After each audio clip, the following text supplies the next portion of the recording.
years ago, I was told there's nothing left. No reason, no conscience, no understanding, in even the most rudimentary sense of life or death. Good or evil, right or wrong. I met this 6-year-old child with this blank, pale, emotionless face, the blackest eyes, the devil's eyes. I spent 8 years trying to reach him, and then another 7 trying to keep him locked up because I realized that what was living behind that boy's eyes was purely and simply evil.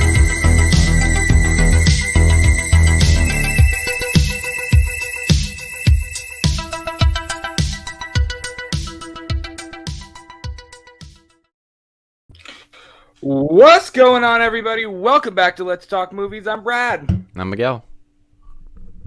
Drinking a beer. This is episode number 5 of Purely and Simply Evil, a Let's Talk Movies podcast, where we are taking a look at classic horror films. And tonight we are talking. Are you ready? Are you prepared? Ready.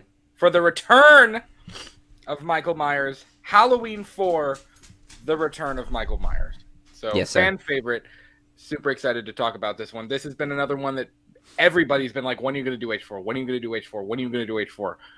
Well, we're doing H4. So here we are. So, Miguel, happy Thursday. I almost said Friday. We usually do these things on Fridays, but we're busy tomorrow. So we are here on a Thursday. I'm not busy. Brad's busy. I am busy. He's not busy. I am. How you doing, But man? doing good. We're ready to talk about Halloween. I'm excited for it. Yeah, it'll be a good one. By the way, we hit 300 subscribers today, which we've been waiting for a long time because it's usually like a pretty steady incline. Like we, get however many. But here's the deal. We have been waiting for 300 for like a month. Literally, I've watched it. We sat at like 295, 296 for a couple weeks, and then we'd get one more, and then we finally got up to 299, and then it was like every day last week I watched it drop one, and I was like, what did we say? Like, what did we do that pissed people off? Like, they're leaving, they're unsubscribing, and we had lost subscribers. Like, seriously, I watched it go down every day. I would text Miguel and be like, just like, what is the problem? Like, guys, listen, 300 is small, but it's big for us. Okay, as a starting podcast, we're huge. Yeah. Get some small goals and let it climb. That's all I gotta say. That's what I'm saying. We do. We have goals set. So, glad to be here tonight, though. Art Witchwood is in the house. Feel like you're our number one fan, dude. Hey, Brad and Miguel, you guys are my Halloween 4. I love you, my little Halloweenies. We love you too. He also says, Brad, I love the beanie. Miguel, I love the sweater. You guys are fantastic. Thanks, man. And Thanks, he man. also Thanks. says, congrats on 300. Can't wait for your 300,000th show. 300,000th show. Not 300,000th. Damn, what year is that going to be? 300,000th show. Okay, Brad, guess what? We're here till 3,000. We'll be old men, be like, well, the film was great. Like, that's how we're going to be. No, we're literally going to do a podcast like on the metaverse. That's what's going to happen. We're going to say goodbye to YouTube. We're going to be on the metaverse. That's exactly what's going to happen. By Facebook. Yeah. Everything is going to be a subsidy of Facebook. Apple, Tesla, everything's going to be owned by Facebook. That's funny because we were just talking about Tesla. So. Yeah, we were.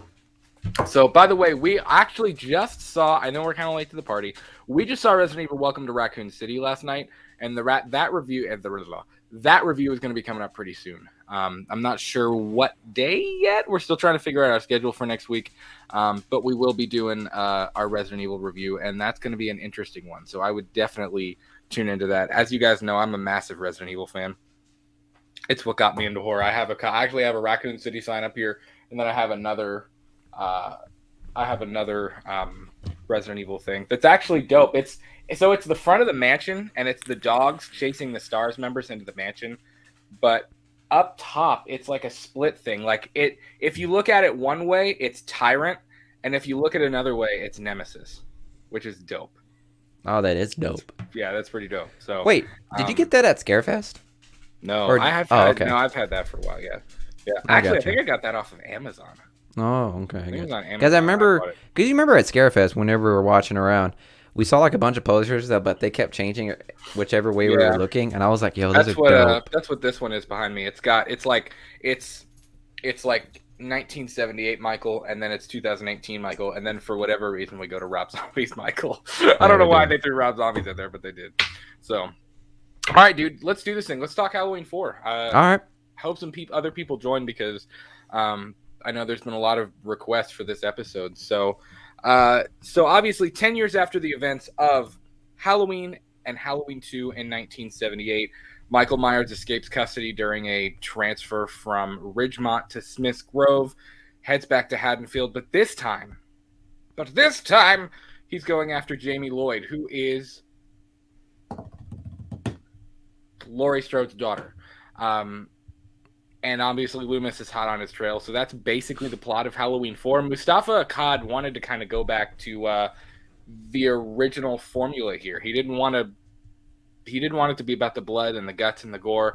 I know Texas Chainsaw 2 had just come out, and that was like that. If you know anything about the later Texas Chainsaw sequels, it's strange. It gets there, yeah. It's like, is it comedy? Is it horror? Is it just pure gore? It's just like, what is this? Like, it doesn't make any sense. So if we look back, if we rewind the clocks here, Halloween 3 financially did pretty decent. It wasn't great. It wasn't terrible. It did what it needed to do financially. H3 critically, and in terms of fan response and critics' response, bombed. It was not what people wanted. And of course, like we talked about, even with Event Horizon, it's kind of grown its own cult following, and it's become a cult classic. I love H3. I know we skipped over it. We went straight from 2 to 4 because I'm trying to get Miguel caught up on all the original sequels, and we're going to move on. But we will come back, and we'll get Halloween 3 in there at the end.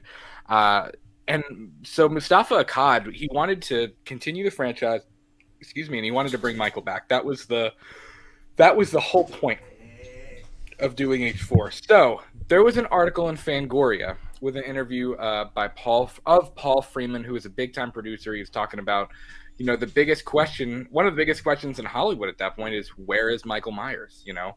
After H3, people were just, they were like, they wanted more of him. They didn't want the side stories. They didn't want the anthology. They wanted Michael. Mm-hmm. That was what they wanted. And Akkad, I actually found this quote that I wanted to read in Taking Shape, which if you haven't gotten Taking Shape, it's all just across the room. Taking Shape is incredible. If you're a Halloween fan, I mean, there's not a better compilation of information about the franchise than Taking Shape.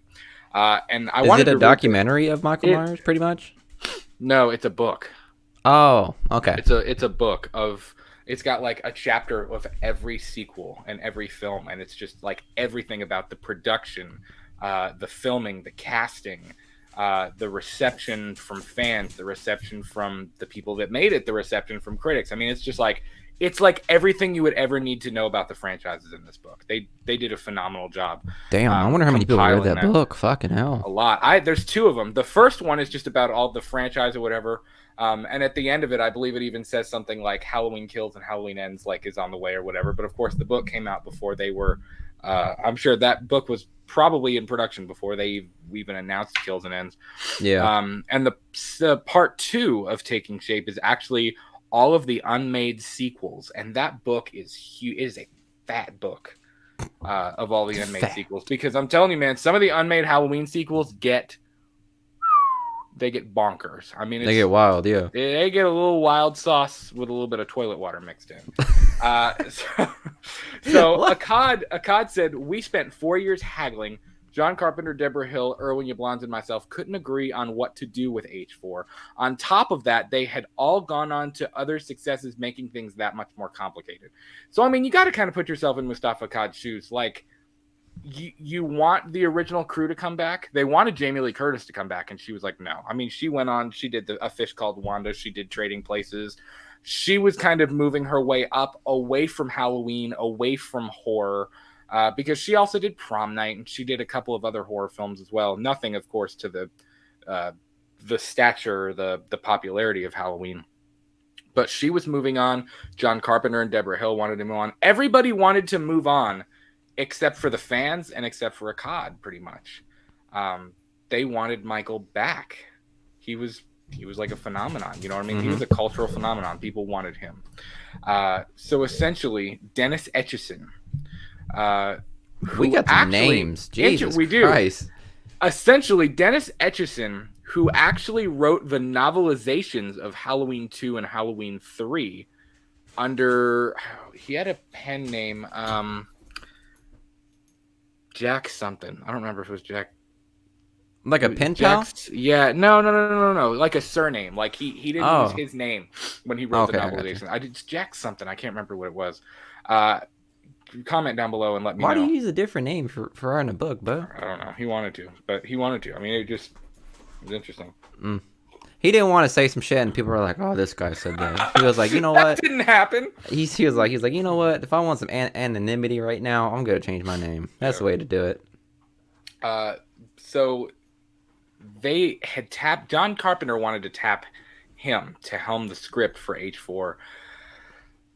But if you know anything about the Dennis Etchison script, it was wild. Akkad hated it. We went from, this kind of grade line. Is Michael supernatural? Is he not supernatural? Like what's the deal?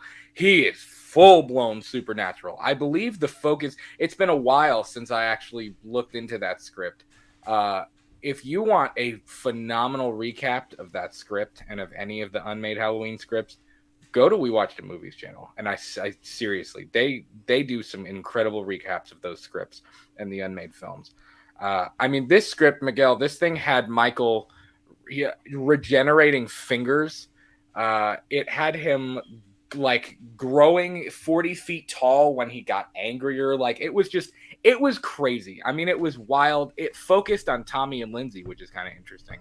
I don't remember if it brought back Laurie or not. Well, like you said, positive. Well, like you said, Jamie Lee Curtis just honestly didn't want anything to do with the movie at the time. So I'm sure when they wrote the script, they're like, she's not going to be back, so why bother? Yeah. But I mean, from that recap alone, from that potential script, it sounded like it was going to be chock full of shitty 80s and 90s CGI, and it would have just been tossed in the trash like quick. It probably would have destroyed the franchise in my head. Right. You know what I mean, could you imagine like in a 40-foot? Huh? Well, not only a 40-foot Myers, but like in Halloween 2018, like when Laurie shoots his 2 fingers off. I know, he just looked at it and it's like, if it would have just grown back, I'd have been like, I'm leaving. Like I'd have just gotten up out of my seat and walked out of the theater. Like yeah. So yeah, it was strange. He went full blown supernatural. It completely like went out in left field from what the original story was. Mm-hmm. And it's kind of funny because John Carpenter was pissed with the whole situation. He was like, I don't want to he was like, I'm done. Like, I don't want to do any more of this. Like there was a lot of strife between them, I believe, because the Akkads wanted him to make another one, and they wanted him to be a part of it, but John Carpenter still owned the rights, and he was like, nope, I don't want to. Like, I don't want to do another Myers film. Like, he wanted to do his anthology. He wanted to move on to, even past his anthology, he wanted to move on and do other things. Him and Deborah Hill had done other films, and eventually... Did John Carpenter do Halloween 3? Yes, he did. He didn't direct it. Tommy Lee Wallace directed Halloween 3, but he did write it. He was so hyped for that. He was like, fuck yes, we're going to do an anthology. And then it fucking bombs. And he's like, oh. Yeah. But and I don't know. I think in a way, the Dennis Etchison script, if you get anything out of it, I mean, it's cool. And like, don't get me wrong, it would have been like in a bubble. It would be really cool to see that happen. Like, I would love to see that play out on screen. But I think the whole Dennis Etchison thing is a real testament to how much Mustafa Akkad understood Michael's character. Do you know what I mean? Yeah. He didn't want him to be some supernatural. He didn't want him to be Jason. And I mean, this script took it even farther than Jason. I mean, Jason doesn't regrow limbs. Like, it's just, it was very strange. And I think Akkad knew that Michael rides that line. He's a man, but he's also like so much more. He rides that line of like, what is like, what's possible? What's humanly possible? How much can he take? He's never to really be understood, and I think Akkad realized that. So, I don't know. What would you if the franchise would have really taken that turn? Would you want to see that? I don't Would think you you wanna would. go- I honestly think you wouldn't have been a Michael Myers fan if that happened. Probably not as much. No. Yeah. And I mean, I know we got weird. I mean, H5 and X Miguel, we're trending in the wrong direction here. Like Oh, you're gonna okay. see, we get into some wild stuff in the next couple of films. But yeah, it's just in a bubble, it's like I would love to see those kinds of things. Like I think I remember there was a scene of Michael at a drive-in. Like the final scene took place at a drive-in kind of thing, and like there, I think it was I thought you were think saying they were- drive-through. I was like, Michael No, Myers no. at a McDonald's? Like, Can I what the get a fuck is he doing? McFish? Yeah. No. So yeah, just it would have been cool to see. But shortly after that, after he finished the script, after they were kind of arguing over it, Dennis Etchison was notified via phone call from Deborah Hill that they had sold the rights to Halloween. John Carpenter and Deborah Hill had sold the rights to Halloween, the franchise, to Mustafa Akkad, and his script was not included in that purchase. So the Dennis Etchison script was just suddenly no more. It was just gone. The 40-foot was Michael. The 40-foot Michael, the whole crazy supernatural storyline, it was just over. That was it. That's low-key It a blessing wasn't- in disguise. Let's be honest, guys. Probably. That was a blessing in disguise. It probably was, because to be completely honest, it may have sunk the franchise. Now, who knows? Maybe it could have been the best thing that ever happened to the franchise. Nobody's ever going to know. But it's kind of cool that it just lives off in the ether. Like, you don't really need to... It's fun to think about, but it's almost one of those things like, it almost works better in your imagination than it would ever... I don't think seeing Michael grow into a 40-foot figure or watching him...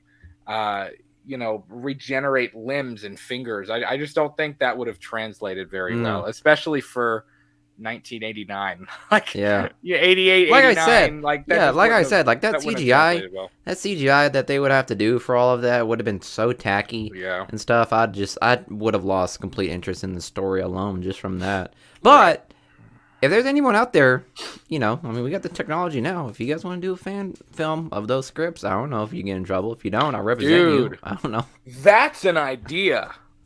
That What, is an just having a idea right fan do there. it? No, having look at like what Dave has done, and look Yeah. at what Vincent DeSanti and Womp Mhm. Stomp has done with the Friday the 13th films and Black Christmas. And I mean, I know like the Haddonfield Nightmare just came out. Like there's so many top dollar not big budget, but I mean, for a fan film, big budget horror films out there. Mhm. Somebody should go through some of these unmade scripts, not even just for Halloween, for a whole bunch of different films. I mean, Elm Street and Friday are the same way too. Go through some of those unmade sequels and make those sequels.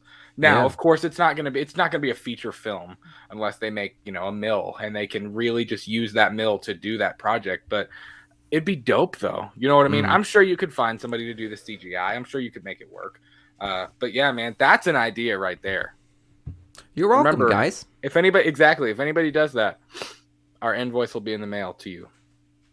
Yeah, I expect the first. I expect the first copy of the edition because I'm the one that told you guys this is a great idea.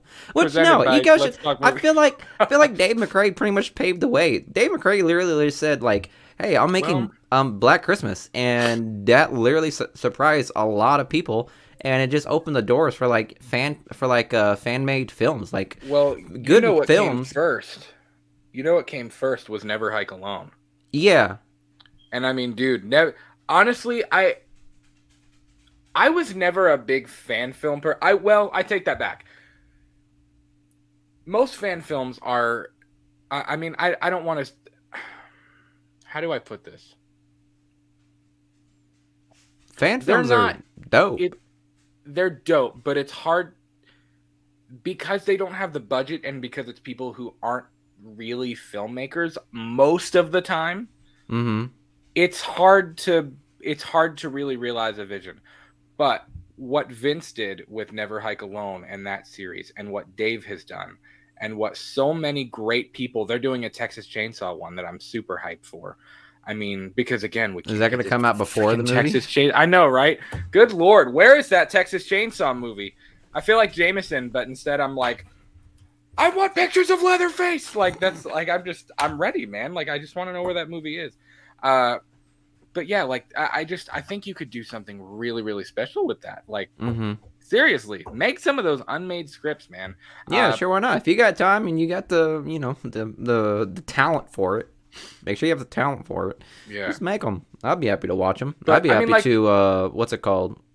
Help attribute to the movie. Was it like make a donation to it? Yeah, I'd on their Indiegogo. I mean, I did it for and it's funny because I would have never done that before. But again, Never Hike Alone. It's Me, Billy. They kind of opened my eyes to like, wow, like this can actually be dope. Like this can be real, not just cheap fan fiction. It can be a real story and a real production. And I never realized that before. I mean, I was pretty excited to contribute to It's Me, Billy, and to Never Hike in the Snow. You know what I mean? I think that'd be cool. I would definitely contribute to these Halloween films if they wanted to go back and make the scripts.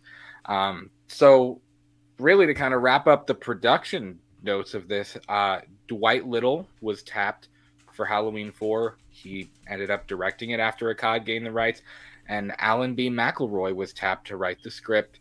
After he read the script, Donald Pleasence actually signed on to return, and then of course I wonder if they even reached out to Jamie Lee Curtis, or if it was just like it's gonna be a no. Like there's no, like if it was kind of like an said thing, like there's no, like she's not gonna come back, like there's no way. Yeah. So I don't know, but that's kind of the production. That's how Halloween 4 became Halloween 4. So real quick, let's go over to the comments. I know Art, you're saying a whole lot in the chat, buddy. Let's see. He says, I was so burnt out from Christmas movies today that I just had to watch Halloween 78. It cheered me up. That's awesome, dude. Pretty cool. He also says Halloween 3 is actually last on my ranking list because there's no Myers, and I love me some Myers. Yeah, I didn't watch it. I didn't watch it for a long time, but after I did, I was like, okay, I get it. Like, true, but I mean, when you talk about Halloween, it's going to be Michael Myers. I mean, John Carpenter made like a really foul thing. He made a mistake of making Halloween 2 with Michael Myers. If he really wanted to do the anthology, said this before, you should have just did it for Halloween 2. You shouldn't have done it for Halloween 3, because by Halloween 2, you had already solidified Michael Myers as like a iconic Halloween character or a scary figure. So I mean, you kind of set yourself up right there, my guy, because at that point the fans were just wanting Michael Myers. They already fell in love with him so much. So then just to flip it on them by like the third film, because you know how it works. Like it's always the first movie is good, the second movie is gonna be the best, and then the third, the trilogy end, or so to speak, the third movie and third installments of every like franchise never really hits as hard as you think. And that happened with like, the Spider-Man Raimi trilogy. Like you had Spider-Man 1, which was great. You had Spider-Man 2, which was fucking phenomenal. And then you had 3, which was like lackluster. That's kind of how it works. Cause you even get The Dark Knight Rises. I even kind of felt that way about The Dark Knight Rises. Yeah, exactly. Like, by the third one, you get too comfortable, but at the same time, you get a little ambitious, and you take some risk, and it doesn't work out. You start taking those small little risks, because the second one did fucking fantastic, and I was like, well, we could do whatever we want. And then they're like, you know what? No, that's not how that works, man. Yeah. So, also, Art, thank you, buddy. He said I had to bust out my copy of Halloween Kills, of the Halloween Kills novelization to confirm Jack Martin. That was his name, Jack Martin. Jack Martin, which is really Dennis Etchison, but Jack Martin was his surname when he wrote the Halloween 2 and Halloween 3 novels. So thank you, buddy. So let's talk about the film itself, man. So obviously, 10 years later, 10 years after 1978, Michael is at, when the film opens, the ambulance is on its way to Ridgemont to transfer Michael. And I'll tell you what, I love the guy when they first walk in there or whatever. you know, because it's raining and it's all atmospheric, and you have this Miss Grove ambulance pulls up, and you know they come out and greet them or whatever, and they walk in, and the guy's just like, "What are you doing here?" Oh yeah. He's got those googly eyes, like he's like, "I'll take you back there, let's go," and he goes or whatever, and he's kind of like babbling and he's talking and stuff, and I love when the guy screams and he goes, "Jesus," and he stops and he grabs his shirt, he's like, Jesus ain't got nothing to do with this place. It's like, oh, I know. It's like cracks me up. It's like the fuck. I don't know what it is about mental asylums, man. It's just they're just so fucking wacky. Like The people who everyone that work works there- there. Are also crazy. Yeah, exactly. It's like if I was working at a mental hospital, I would literally like schedule a therapy session every single day just so I can keep my wits. Because I feel like if you work there and like within a week, your mind's already mush. You know what I mean? And the next thing you know, like I 100% believe that guy started last week, and that's the effect it had on him. You know what I mean? Like it was just a week, and now all of a sudden he's learning. He's the new hire. You can imagine what the veterans look like. Yeah. It's funny because he's writing and they walk up to the counter and he's like, "What's going on? What are you doing? How are you doing here? Can I help? What can we help you?" Exactly. It's like he's like, "I'll take you down there." But so obviously we get down there. Huge plot hole deal though, and I it does bother me to an extent. I think it's forgivable. I shouldn't say it bothers me. It doesn't really bother me. But let's be real. The fire at the end of Halloween 2. Loomis and Michael would have been dead. Yeah. Like there would have been nothing left. Like Yeah. nothing. I mean, you saw Michael at the end of that film, bro. He was lit up. I mean, lit up in that final scene. Yeah. And it's funny. He was because, charred. Like when his hand droops down and you see He was my hand, marshmallow at a campfire. like Charred. when you see his hand fall off of the thing when the lady is the nurse is taking his vitals or whatever, it's like, bro, his hand would be destroyed. And the same thing with Loomis. You see Loomis, and Loomis just has like patchy scarring like on his face and his hand, and like he wears gloves most of the time. It's like, bro, what? Yeah. Like, did Loomis duck and take cover somewhere, like from the flame? Like, how did that happen? I think honestly, like after the events of Halloween 2, he ends up becoming the villain in James Bond. That's why the scars look kind of the same. You know what I mean? Yeah. Yeah. Well, and of course, then we get the cool scene, and I don't know why I always like this line. Because this is where I think part of what I love so much about H4 is this is where we start to really get crazy Loomis. This is like Loomis is kind of starting to. Like this whole ordeal has made him like he's psychotic at this point. Like he's almost. Bro, like, I would be psychotic too if both me and my arch nemesis blew up and still walk to this day. I would not be okay. I would be more loony. I would literally be. If I blew up too with my arch nemesis, I'd be in Smith Grove with Michael, because I would not be okay. I don't know. This guy has a lot of practice or discipline to keep his wits to some degree, because he went from because this is what we've been waiting, guys. My transition to Crazy Loomis. He went from the philosophical Dr. Loomis, you know, from our intro where he talks about the purely simple evil guy, and now he's the fucking like goddamn you. Wow, just like just loony Loomis right here. It was fucking wild. He walked in literally looking like he just walked out of the fire.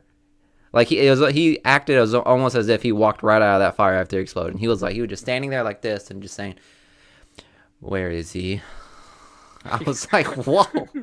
Well, okay, here we go. I always like the line when the paramedic or whoever he is talking to, I guess, the Ridgemont, like the head doctor or the head whoever, the warden the warden in the black suit. He's sitting there talking to him, and he's like, "I thought Dr. Loomis would be here," whatever. And the guy's like, he's signing the paper, and he's like, "If Dr. Loomis read memos, then he would be here," or whatever. And he's signing papers, and he's like, he's super salty or whatever. And he's like, "My hope is that Dr. Loomis will either leave, retire, or die." And he just like dots the pen, and he's like, "Get him out of here." Like he's like, "I hope Loomis dies. Get Michael the hell out of here. I don't want him here anymore." Like that guy is like not taking any shit from anybody. Cool Hey shot, man, too. I would not be Loomis would not be on my top favorite guy after the events of Halloween 2. My man literally blew up a 22-year-old kid. Like, let's put it in perspective. He Bro, blew he up a was- 22-year-old kid. Let's be real. He was 17. He was a even kid. worse. He was a he teenager. blew up a 17-year-old kid. If I was in the psychiatrist community and I was reading my email list and I saw that, yeah, Loomis would not be on my top friends list right there. I'd be like, all right, I'm distancing myself away from him. The state of Illinois would be like, and his license is revoked. Yeah, but yet he's still walking around. He's still Yeah. psychiatring and whatnot. I don't know. I wonder if does he have other patients, or is Michael like his sole patient? No, all of them left. All of them left. They're all talking to one another. They're like, they had a group session. They're like, did you guys see about the other patient for that Loomis had? Yeah. Yeah, we need to go talk to someone else. Yeah. Doc, I'm transferring. He'd be like, why? Why are you? And he would just automatically like go into freak out mode. Yeah, yeah. Yeah, but I mean, dude, Loomis in this film though, like he has no chill. The calmest there's 2 points where he's actually calm, and one is when he's in the crazy Jesus preacher, Mr. Sayer, when he's in the truck with him, and the guy's like, "You're hunting it, ain't you?" And Loomis is like, what are you hunting, Mr. Sayer? And Armageddon, end of the world, apocalypse. I know you've seen it. I've seen it too. It's just like, wait, I don't even remember exactly what he says. It's just weird. Loomis is like actually happy and kind of giggling and stuff in that Because scene, he which finally is found cool. someone that was crazier than him. Like a kindred That's what he spirit. said. Yeah. He was like, wow, I guess I'm not as crazy as I think I am. Okay. Right. That keeps me sane. But it's interesting that the other time we see him, and we'll come back to this scene because it's one of my favorite scenes of the franchise, is at the gas station. Oddly enough, I would think when Michael and Loomis finally come face to face again, Loomis would just crack and be like, just all hands on deck, just going after him to kill him. Mm-hmm. And I think it's interesting, and I've always said this: if you're gonna remake Halloween, focus on the weird, convoluted relationship between Michael and Loomis, because Yeah, the weird fetish Loomis has for Michael. well, it's not even that, but I feel like in a weird way, Loomis knows that it's like an uphill losing battle, but in a way, I feel like Loomis still wants to help him, and he still wants to like try to do something for him, but again, it's like the purely and simply evil thing. He knows that there's nothing left to save, even though it's like in his heart he wants to help him. And I feel like there's a weird connection between them. He's like that Greek mythology Festivus or whatever. Do you know the guy who's like eternally damned to have no push idea the what the hell boulder? He's like eternally damned to push the boulder up the hill. You know what I'm talking about? Like that story? No. There's like a Greek mythology where this guy, he's like damned to push this boulder up the hill, and no matter how much he pushes it, it's just going to keep falling back down. So he's eternally doing that up and up constantly. And that's like Dr. Loomis, because he's like, no matter how much he tries to like either help the people around him from Michael, or trying to help Michael, or trying to stop him, he just keeps getting knocked down. And it's just like he's continually like condemned to hunting down Michael and trying to like either help him or stop him or whatever. You know what I mean? Yeah. Like at the same time, he wants to help Michael, but he understands that there's no helping Michael. But he's just eternally damned to continually pursue this. Michael is his curse. Like, yeah, it is it goes back to like the Van Helsing Dracula thing. Like, Michael is Dracula and Loomis is Van Helsing. Like, it is Loomis's destiny to chase Michael until Michael is done, until he finally kills him. But even going back to H2 and thinking about the scene before they die, like when Michael goes to stab him with we've seen Michael stab people. Michael could have killed him like instantly. Yeah. But he doesn't. I always felt like when Michael stabs Loomis with the scalpel in the operating room, it's like a little love tap kind of thing. Like, I just feel like he didn't mean that to be a killing blow. And the same thing, by the same token, it's weird because when they do get to the gas station, Loomis you would think he would he almost reacts the opposite way that you would expect him to. Like, again, you would think Loomis to just be like, the minute he lays eyes on him, just unload and just be trying to kill him. And Loomis almost like, he drops his cane and he's like trying to reason with him. You know what I mean? He's like, please, like, look at me. Like come, like, if you want somebody, like, come to me, and like Loomis, like, actually, like, they have a moment where they're just staring each other down and Loomis is almost like begging him to stop. Again, it's because they blew up together. If you because blew up with somebody, like you would through have history, man. yeah You'd have through history. Halloween 1 and 2, Loomis was just unloading clips on Michael, and it wasn't until the last time he unloaded that clip and he just got back up, Loomis was like, okay, this guy's not gonna die. Could you imagine So then he ends up blowing the place up, and then knowing that Michael is still alive, it's like, there's no killing him. You might as well just steer him somewhere else at this point. Don't go to Haddonfield. That's what Loomis is doing. He's literally saying, like, I can't kill you, so just, like, go somewhere else, man. It's like Patrick Starr. Why don't we just put Michael Myers and push him over there? Because it's not good. If he would have walked in the gas station, he'd have been like, okay, look, I'm sorry I shot you 11 times. I'm sorry I shot you 11 times. Yeah. You can't kill people. I'm sorry I shot you 11 times. I'm sorry I blew you up.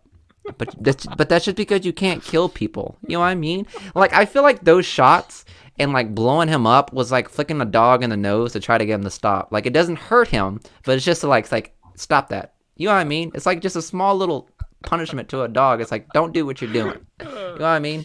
Like, I'm like, there's nothing you can do to Michael to stop his rampage. But damn, that scene right there was very, like, emotional for Loomis, because, like, you could just see the amount, you could see in his eyes, because he's thinking in his head, he was like, I can't do anything to stop you, but I have to try, because if I don't, no one's going to. No one believes me. And because you saw with what? You're good. I'm sorry. I'm thinking. Well, I was saying, like, because he's the only person that he's the only person that knows that he needs to be stopped. But everyone else just doesn't believe him. That's why he's, like, going loopy, because he literally blew each other up and no one seemed to care. It's the fact that what bothered me the most was the warden was, like, talking to him, but, like, blah, blah, blah, but, like, transporting Michael and, like, why he did it. And it's like, boy, you read the memo. They blew each other up. And he's still walking around. Like, I feel like if I was a warden, I would take his word in consideration. But no, everyone is just pushing him aside. Like, dude, you're crazy. But that had to hit the news. You know what I mean? That had to hit the news. This ain't no conspiracy where they hide Michael Myers. No, he's a serial killer that literally got blown up. But he's still walking around, and it's just Loomis out there trying to catch him. That's one thing I really didn't grasp, was the fact that everyone else, which, by the way, I don't know if you guys knew this, the guy that plays the warden, he's the Russian dude that promotes Ivan Drago in Rocky IV.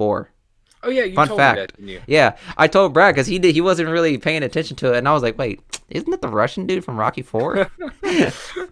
But, yeah, I was, that guy in particular, I was just like, dude, like, really, get yourself together, man. Like, you deal with so many mental patients. What? Oh, well, I'm sure he's been there for the longest, so that's probably why he doesn't follow, because he's just as loopy as the mental patients. You know what I mean? Yeah. So, like, it just fucking boggles my mind, and that in this movie especially. Well, and I was gonna say, like, by the same token, Michael could have killed Loomis in the gas station. Yeah. He could have, but he didn't. Yeah. And it's just, they fascinate me. Like, they are the, I mean, Jamie Lloyd is cool, and, you know, where the franchise goes, the cult, all of that is fun, but, like, Loomis and Michael they are like the anchor of these sequels. You know, Yeah. they're like the one constant. And Yeah, of I'm course, starting to see that. Even after H6, of course, then Jamie Lee Curtis returned. So then it kind of shifted back to the whole brother-sister thing with H2O, and it's interesting how these shifts happen. But so from the hospital, obviously they go to transfer Michael. First time we get the music, we get the music when they're loading him up in the rain, and you know they're talking in the ambulance. One of the worst kills in the franchise for me is when he finally you see his hand kind of like tense up as he's sitting there when they're driving the ambulance. When he takes the dude and takes his thumb and just like jams it into his forehead, ugh, that was one of the nastiest. Yeah, I and you guess said, you'd call it a kill. and didn't you say you didn't want, he didn't like, Mustafa didn't want it to be gory? Bro, that's fucking gory, dude. Well, to be fair, Just to though, shove it's really not as gory as H2. If you think about it, it's not. No, this movie was definitely much gorier. Bruh, a girl got shoved into the wall with a shotgun. Yeah, but it didn't really show it, though. Yeah, but it actually, like, the fact that he shoved his thumb into his head, I didn't see any of that gore in Halloween 2. I can't think of a moment in Halloween 2 that was gorier than what I saw in Halloween 4. I mean, you had the scene, like, at the beginning where he, like, kind of leaps up and he gets her, like, in the chest and you see the blood, like, splatter. And you also had That's him not shoving gory. that was had him 80s. shoving the damn syringe in the woman's eye. And, I mean, I don't know. I think H4 was a little more subdued than H2 was. To each his own. But to each his own. And, of course, we get introduced to Loomis. I don't know if anybody else ever caught this, but the guy typing on the typewriter, like when we see Loomis walking down the hallway and we find, like, Loomis enters the room and he's just like, I drank a whole fifth of bourbon this morning. like he I would too. Like he's been drinking. And then, of course, the guy is typing Michael. I believe he types Michael M. Myers. And his middle name is Audrey. That's something. This dude's name's Audrey? Michael Audrey Myers. I'd make fun. I would roast Michael. If he came to kill me, I'd be like, bro, your name's Audrey. Bro, you ain't killing me. Fuck out of here, dog. Like, what the fuck? Get out of here, Audrey. That would be roll credits right there. That's his weakness. Make fun of his middle name. That's it, guys. You just gotta roast him.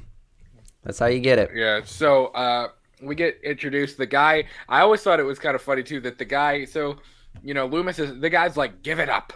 Like, he's done, you know, they're trying to talk Loomis down or whatever, and Loomis is just kind of like turning his nose up. And the guy gets the call.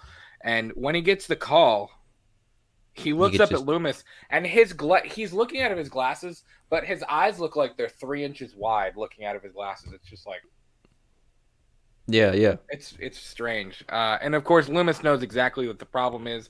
They end up driving to where the ambulance has driven off of the bridge, which is actually in my H4 poster up here. The ambulance has driven off of the bridge, and it's landed. It's actually kind of strange because the bridge is actually like farther. I guess it didn't go off the bridge. It could have gone off the road. But the ambulance is flipped. It is encased in blood. There's blood everywhere. You know, Loomis gives no shits. He just walks, pants, suit, and all, out into this water. And he's looking around. He said, Oxford's not broke. I don't give a fuck. This going in the water, brother. I'm going in the water. I need to see this for myself. Yeah. So Loomis looks around, and of course the paramedics are like, "Yo, everybody's dead." Like, and they're trying to convince Loomis that Michael is dead. And again, which I do not understand. You know why? Because they together. blew each other up. You think a fucking crash is gonna kill Michael? Bro, they literally blew up. There's nothing killing him. He's like a roach. Together. Yeah, he's like a roach. You literally, like, you squish him, guess what? He's gonna keep fucking walking. He'll get up within the hour. You know what I mean? Like, when you know how when you step on a roach and you're like, oh, that's gross. So you would go get a napkin to pick it up, and when you come back, guess what? He's gone. As simple as that. Michael Myers is a roach. You just compared Michael Myers to a roach. Because he has the life expectancy, whatever the fuck that word is. He has the life power of a fucking roach. You know how the saying, like, at a nuclear bomb, like, a roach is going to survive? God. That's literally Michael Myers, because he literally got blown up, and he still walked it off. I feel like if I light this is fucked up for me to say, if I light a roach on fire and it keeps walking, I'm gonna call that roach Michael. Like, I'm gonna call him Myers. Him the shape. Yeah, I'm gonna name him the Shape because, bro, the guy can take some hits just like some roaches. He's like a roach. Yeah. You know how you kill Michael now? Get some Raid. That'll kill him for sure. Just spray some Raid in his mouth and he'll Oh my like God. spaz out and fall into the hole. Oh, you But just yeah. killed me, Miguel. But you get my Ugh. thing, right? It's the fact that these people are thinking like, oh, it crashed and it flipped. No way it could have survived. Bro, you read the memo, though. Like, you must have read it. Everybody knows the legend of Michael Myers now by this point. And if what just happened in Halloween 2 didn't happen, I doubt the ambulance flipping over was gonna do it. You know what I mean? He said, Dr. Loomis, if Dr. Loomis read his memos, neither do you. Yeah. It's like, I guess nobody read the memos. You know what I mean? Like, no, like they were literally making fun of Loomis because he never read the memos, but it sounds like nobody read the memos.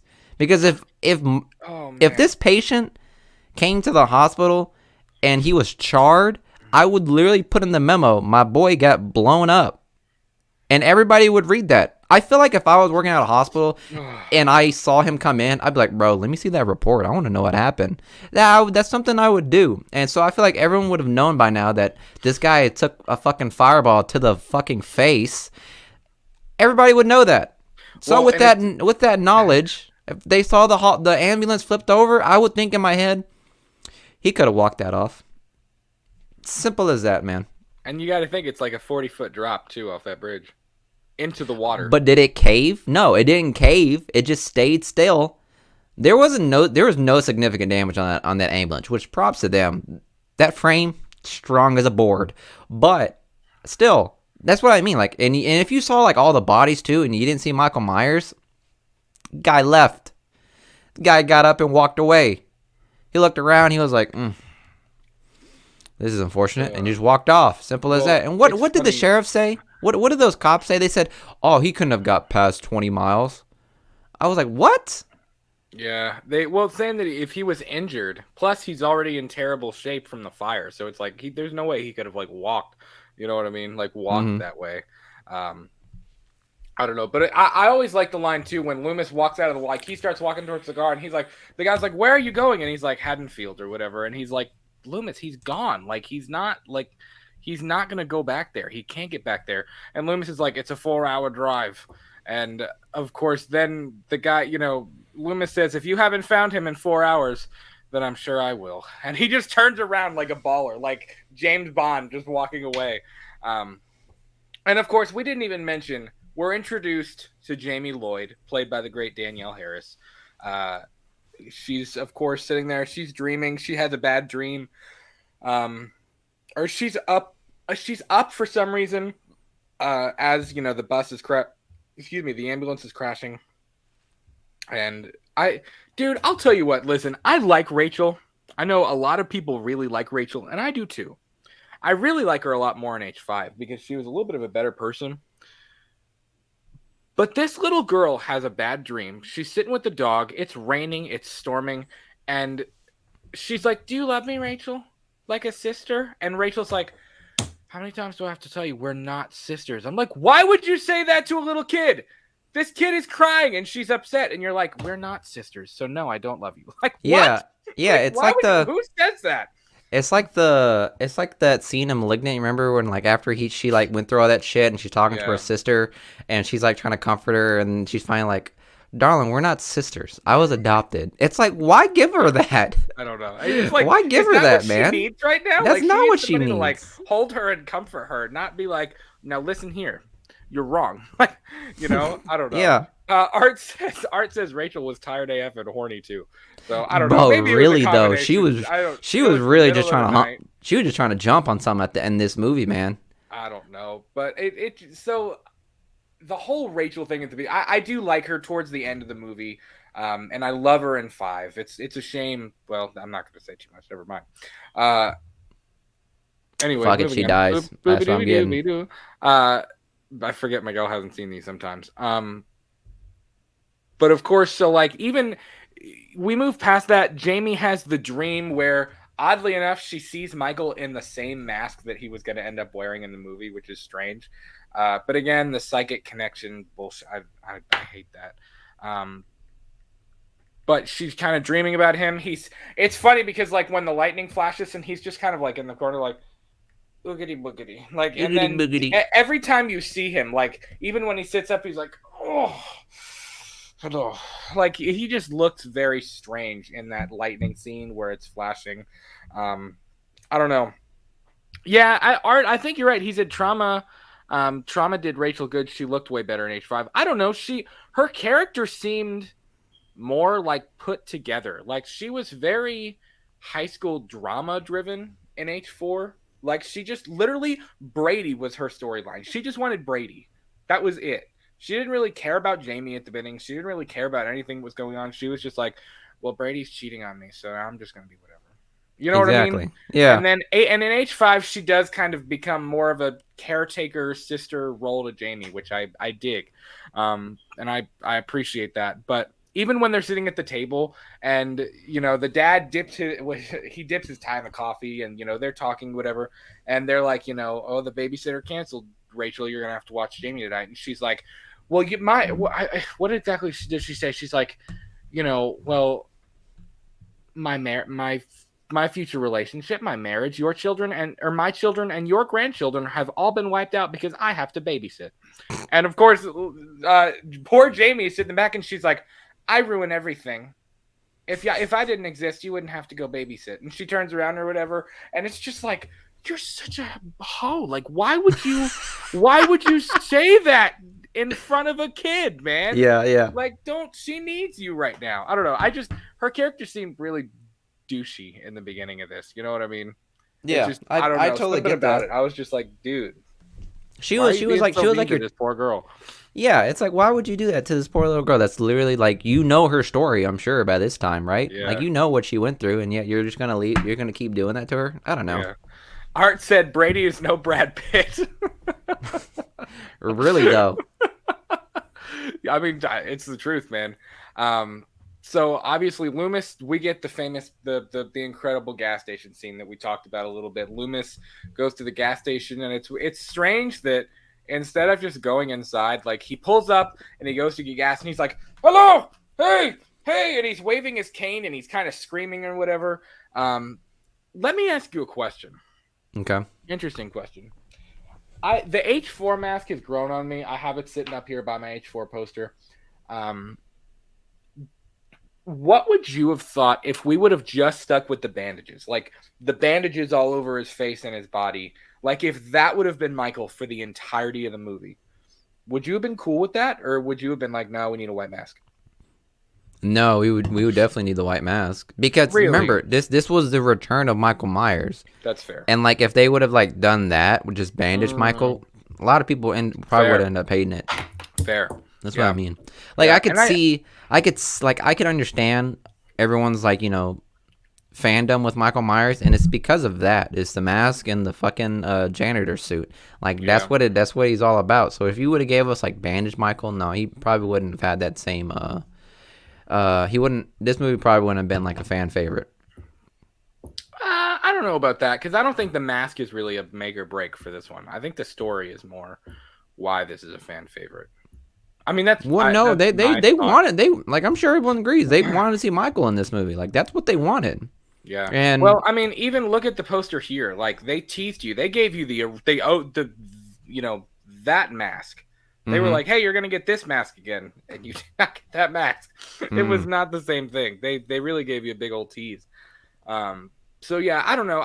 I'm glad we got the mask. And that's funny because I know the mask was like a big point of contention when they were making this movie. Like, of course, George P. Wilbur plays Michael for the majority, but I believe, correct me if I'm wrong, but I believe that the person who played him in the bandages was not George P. Wilbur. I think it was somebody different. And it's funny because I know, like, Danielle Harris even says that she remembers them all arguing about the mask and the design of the mask. I think something about, like, the lacquer or the finish they used was, like, toxic, and he was breathing it in, and it wasn't, like, it was really, I think there was something wrong, and I think they fired him, and then they were like, hey, please come back. Like, it was just, I think it was this whole battle with the mask on set. I don't know the full details, and if somebody does, please feel free to comment down below and let me know. I've never really heard the entire story on that. So yeah, I'm not sure.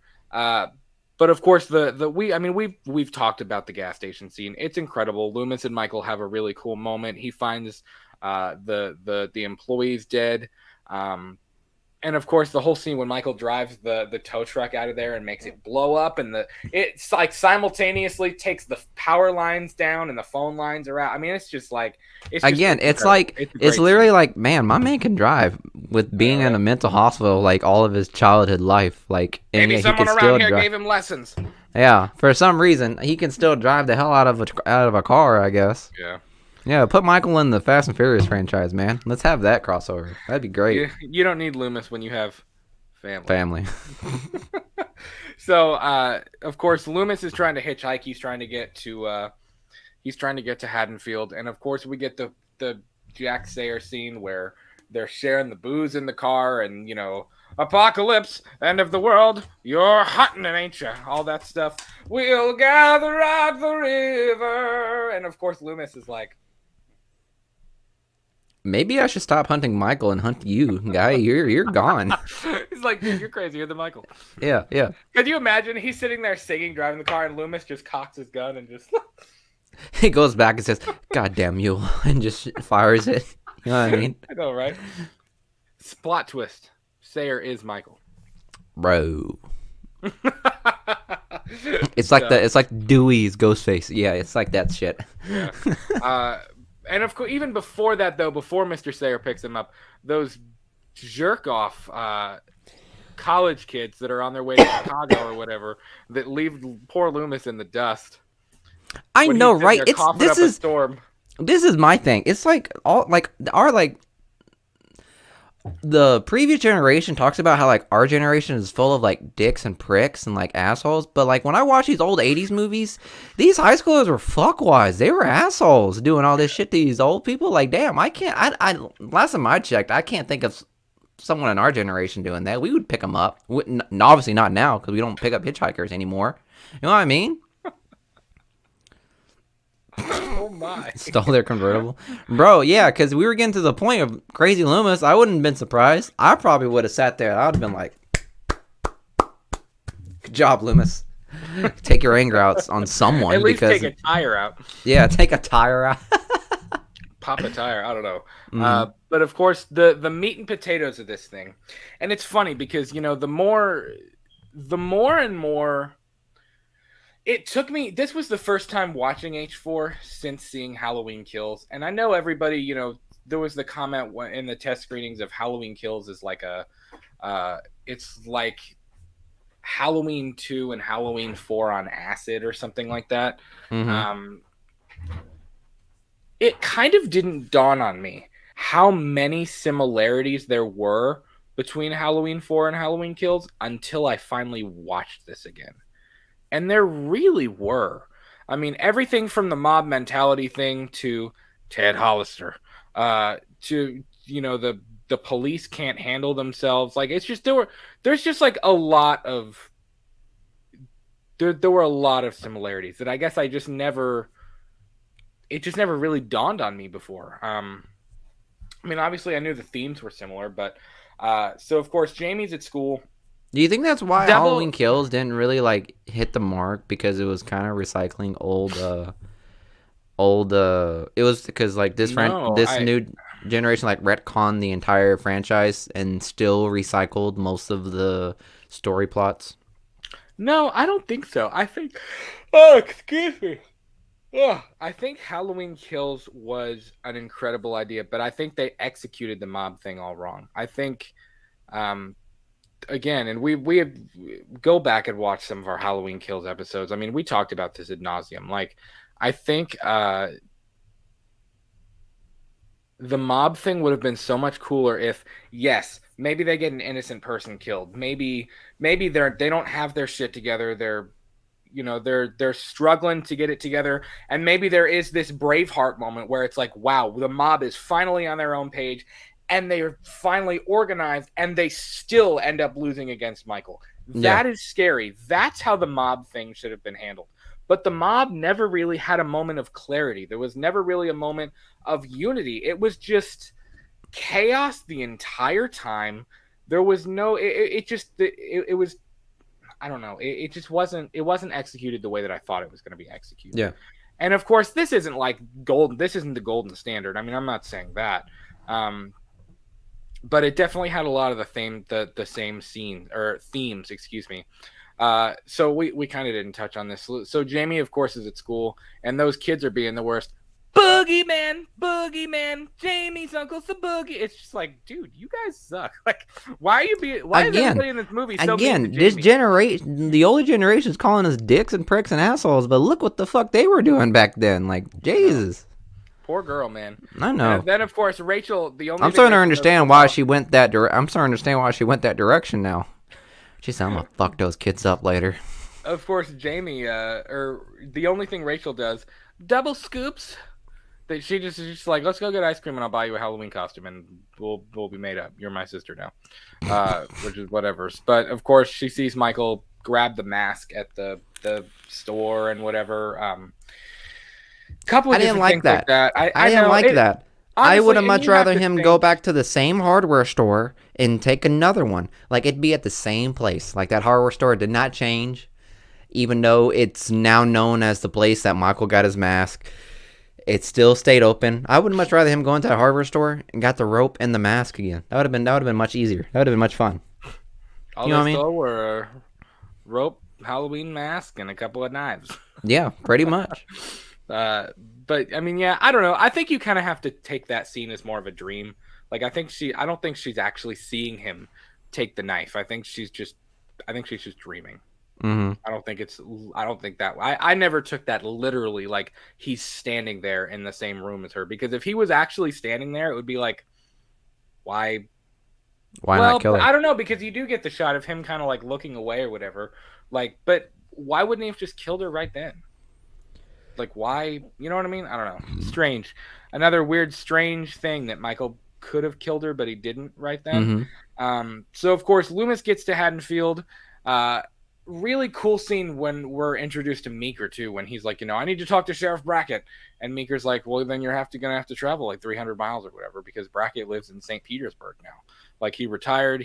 After Annie died, he left Haddonfield. He left the police department. He's retired, whatever. And then he comes back and becomes a security guard.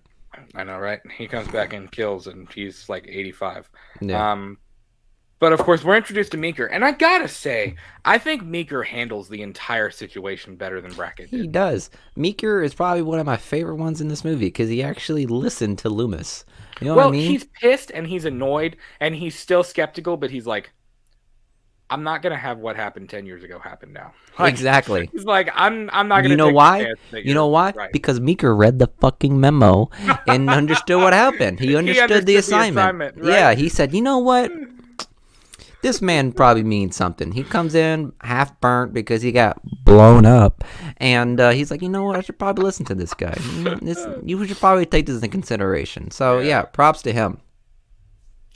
But of course, we get the whole, when he is kind of starting to be like, I don't know, or whatever. And I love when Loomis is like, 6-bodied sheriff. Like, Loomis goes from being calm and he just snaps and he's like, yeah, like he just completely loses it. And he's like, that's what I've seen, a filling station in flames or whatever. And he's, he's come back to kill that little girl and anything that gets in his way and whatever else.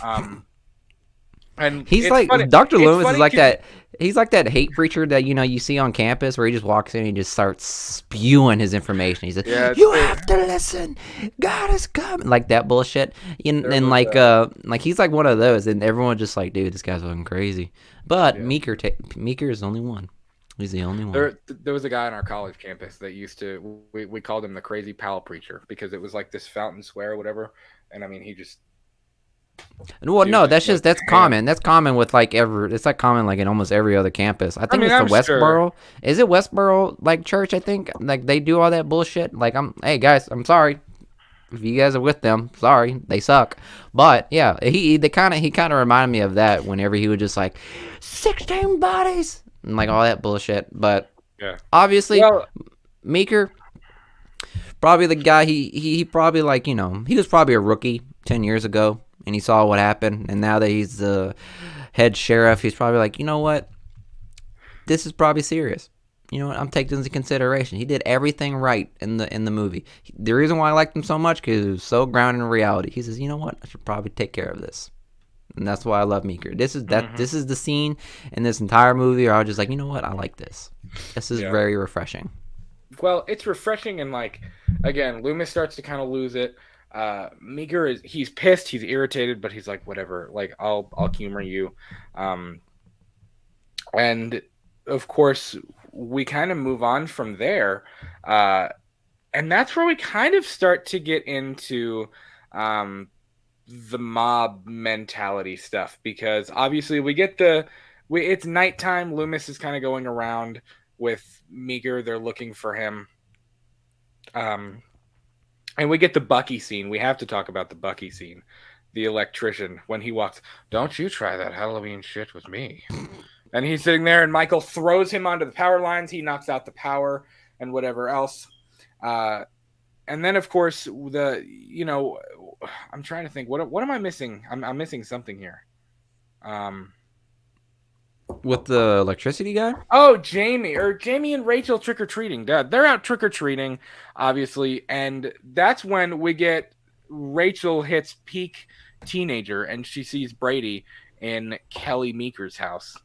And, of course, Rachel is just like, oh, or whatever, and, Brady's being that typical teenage boy, and he's in with the sheriff's daughter.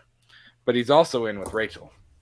Yeah. But he's also kind of pissed that she backed out on him. I mean, it's a whole... It was your typical high school drama. Yeah. Who was it? Was it you or Julia that was making fun of me? Because I was like, fuck the sheriff's daughter. I forgot what her name was. I was like, fuck Kelly. her. Because she literally walked out there with her oversized shirt. Literally, like... Cops do it by the book. Yeah, cops do it by the book. And, with her coochie coming out, giving candy to these kids. I was like, what the fuck are we getting at, guys? Like, what the hell's going on here? Julia was like, put on some pants. Like, these kids are like 9. But I don't... So, she's pissed. She goes off. First of all, again... She loses. I almost said Linda. Hold on. This is something Jamie. we totally skipped over. It was the fact that the same kids that made fun of Jamie, I know, right? They literally walked up to her and they're costume. like, "Cool costume." I was like, "Bitch, no, keep that same attitude, darling. You better have that same attitude even with her sister. Her sister don't care. She'd probably make fun of her with you. Like, what the fuck we going at, guys?" Rachel would make fun of her with you. Yeah, but no, they ended up being friends or whatever. I don't know what happens. I don't know what snaps if she realizes she really does love Jamie. But, like, it's when she loses her that I feel like Rachel really, like...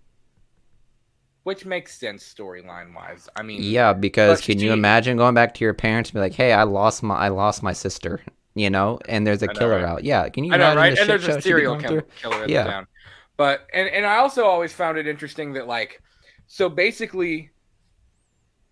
They're out trick-or-treating. The streets are packed with people. And then suddenly she loses Jamie, and it's dead empty. There's nobody. It's dark. The street lights are off. There's nobody there. And it's like, where did everybody go? You lost her, and now suddenly she's just gone.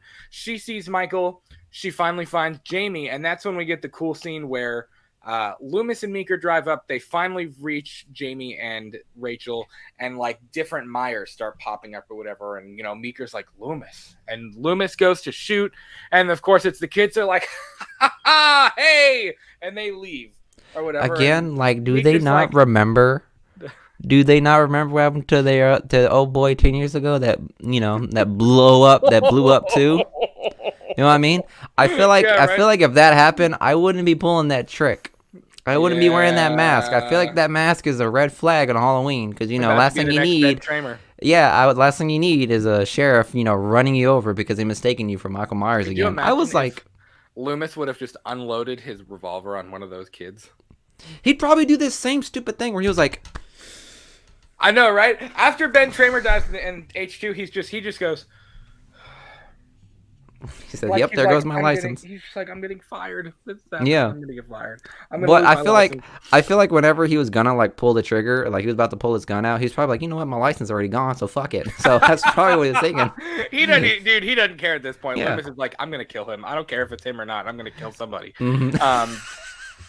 But the kids run away, and Meeker's like, get home or your ass is gonna spend a weekend in jail. And they finally get back to the police station, and the police station is wrecked. And I always wished that we could have gotten that scene of Michael just tearing it apart in the police station. Mhm. Like, that would have been such a cool scene. Again, fan film. I would love to see a fan film where we get, even if it's just like, it's just a short film. It doesn't even have to be anything crazy. Just a short film. Get somebody with George P. Wilbur's stature, get the correct coveralls, get the shoulder pads and whatever they had, and just make a short film of Michael just tearing that police station to shreds. I mean, and that would have been crazy because, you know, of course, at this point in the film, a stay-at-home order has been issued. They're trying to get everybody to go home. There's a curfew. They're wanting restaurants and bars to close and whatever. And, of course, that's where we get Earl, what's going on? And he tries to call. And, of course, these redneck dudes that are probably 6 Bud Lights down are like, let's drive to the police station and figure it out ourselves. Let's go. And they, of course, they're eating their peanuts and drinking their beer, and they hop in their pickup trucks, and they head on down to the police station.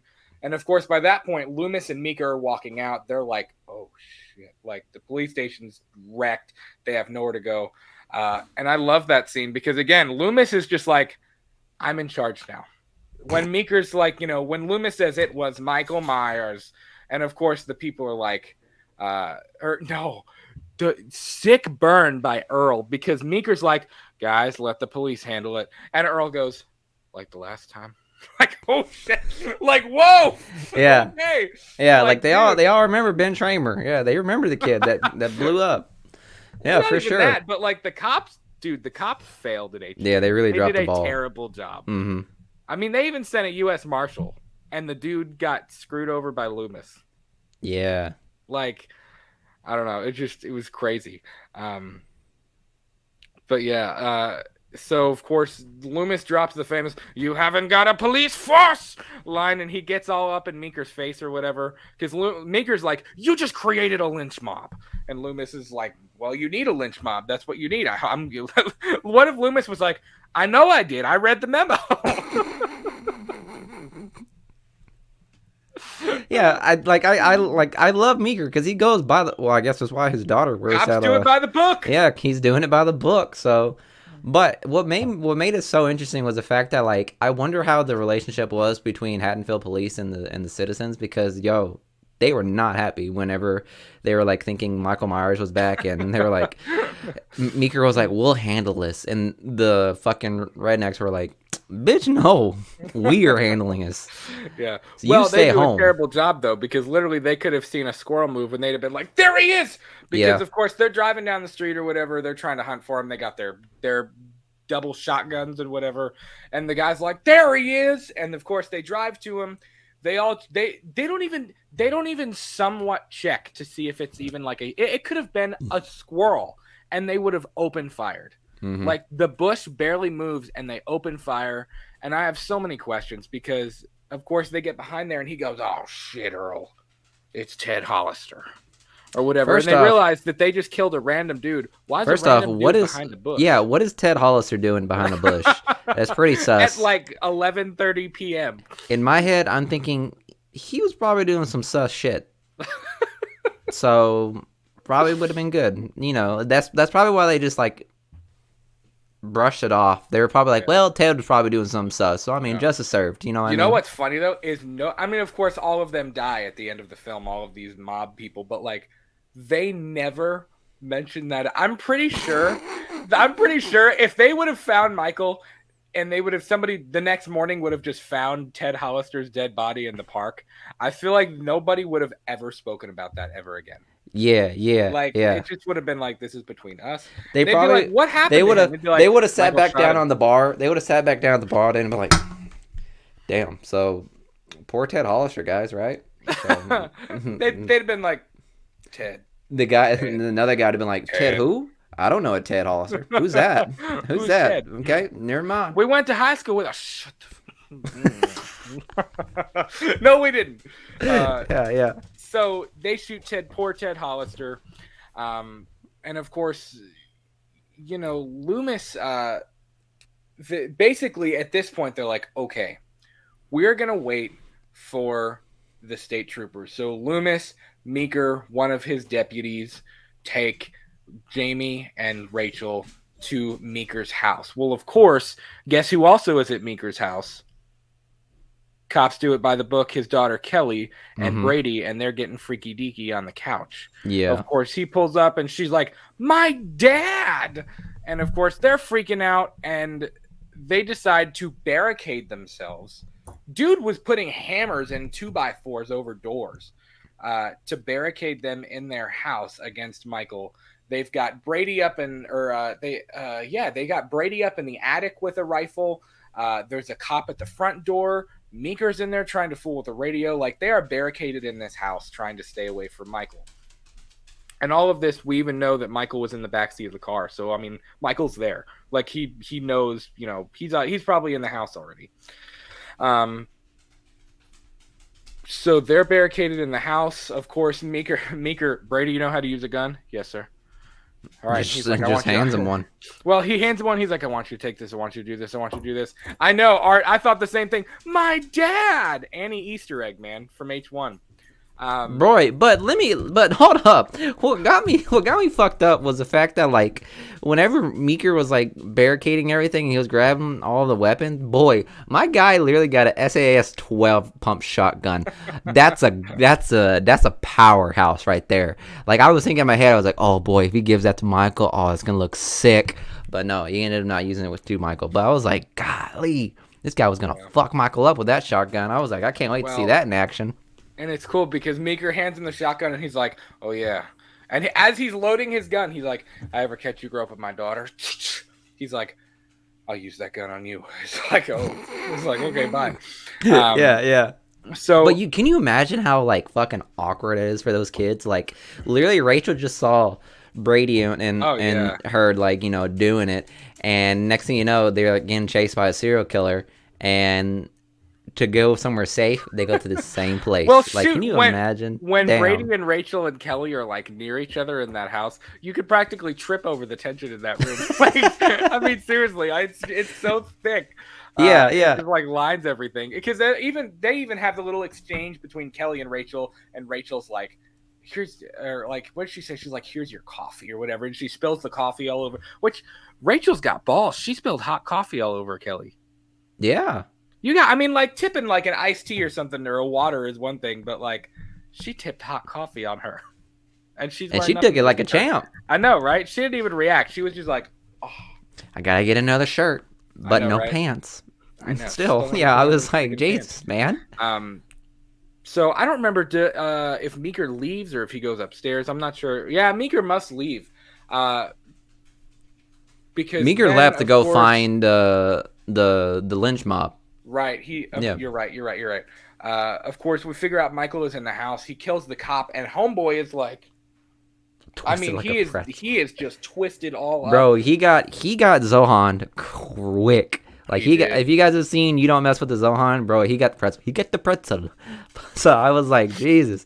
I saw that and I was like, yo, Michael's on some next level shit right here. Honestly, there were a lot of Michael Myers read an origami book in Smith Grove, and that's why he was able to fold old boy like that. Like, he was like, I always wanted to try this. Yeah, there's a lot of off-screen deaths. Like, we don't see the cop's death. Of course, when Kelly drops the coffee and she realizes Michael's in the house, and Michael takes the shotgun and, like, jams it through her up into the door.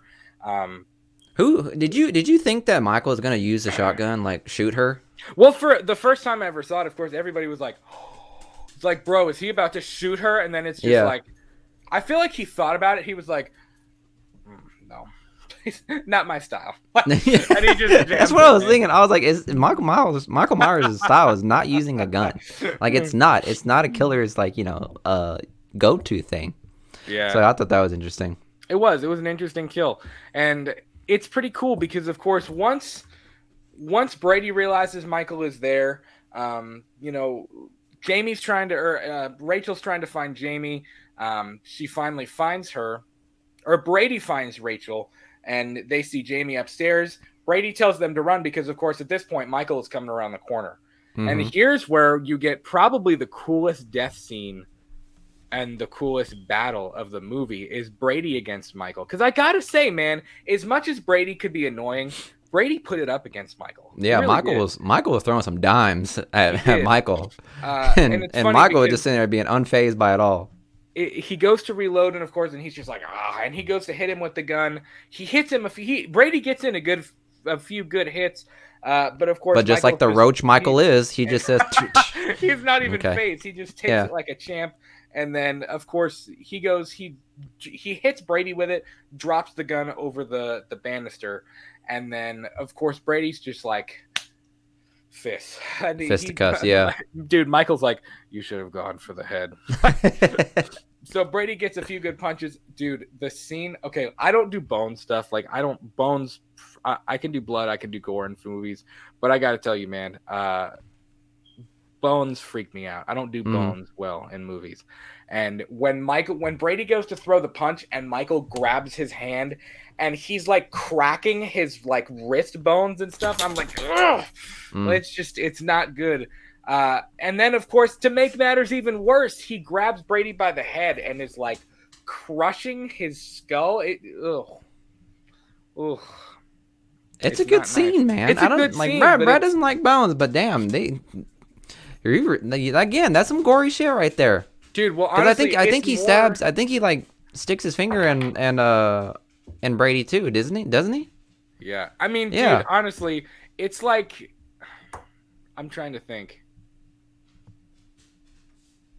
The thing that gets me is really it's like the sound. It's not necessarily because you don't really see it. All you see is this and like him kind of starting to like be whatever.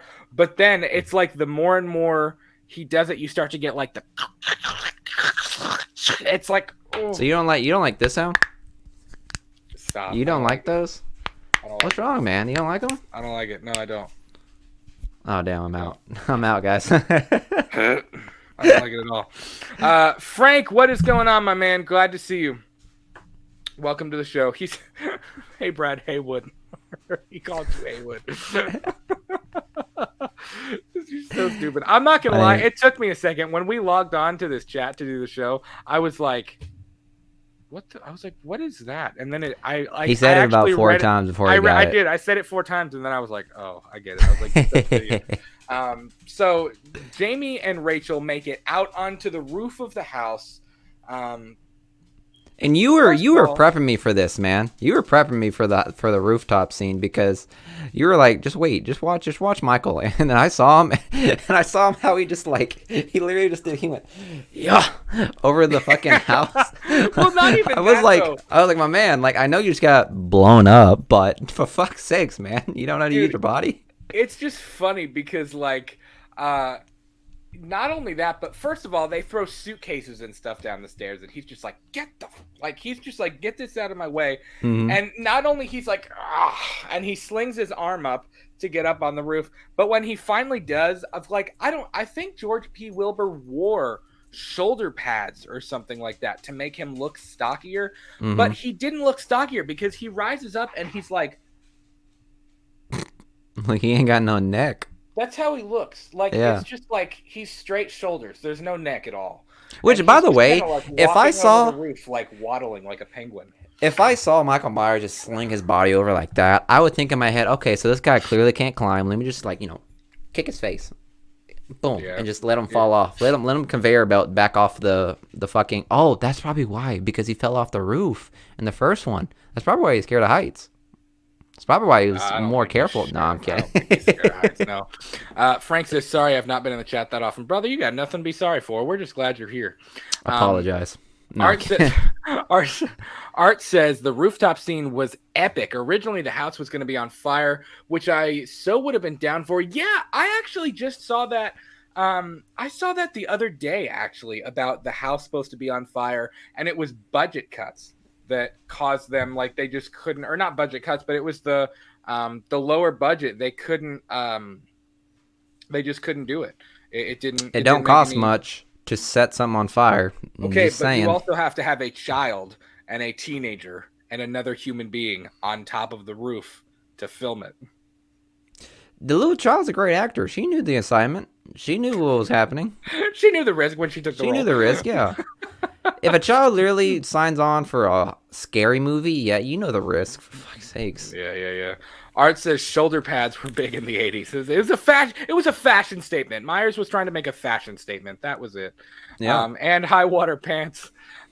Frank says, I never understood why they wanted to bulk Myers up. Yeah, me either, because in the original film, he wasn't a bulky guy. He's kind of like skinny and lanky. Like he doesn't really have, that's kind of what makes it scarier, is because he's not bulky. He's not a ripped, like he's not a big hulking dude. Like he's just kind of a small, lanky, like that's why it's almost kind of like, how can he do the things that he does when he's so small, and like he doesn't look like he would be really that much of a threat just looking at him, you know?